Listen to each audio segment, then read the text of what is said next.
నాటి స్వాతంత్ర్య సమరోద్యమంలో ప్రకాశం పంతులు ఆంధ్రకేసరిగా సాగించిన పోరాటం నేటి తరానికి ఆదర్శంగా నిలవాలని పలువురు వక్తలు అన్నారు.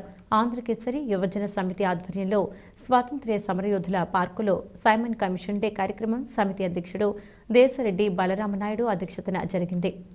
ఈ కార్యక్రమంలో రోటరీ క్లబ్ అధ్యక్షులు తోట సుబ్బారావు మాట్లాడుతూ ప్రకాశం పంతులు బ్రిటిష్ వారికి గుండెల్లో తూటాలు గుచ్చమని ఎదురెళ్లి సాహసం చేశారన్నారు. జనసేన పార్టీ నగర ఇన్ఛార్జ్ అనుశ్రీ సత్యనారాయణ మాట్లాడుతూ ప్రకాశం పంతులు రాజమండ్రిలో జీవించడం వల్ల వారి చొరవ రాజమండ్రి వాసులకు వచ్చిందన్నారు. బీజేపీ నాయకులు కురగంటి సతీష్ మాట్లాడుతూ నేటి తరానికి ప్రకాశం స్ఫూర్తిని నిలపాలన్నారు.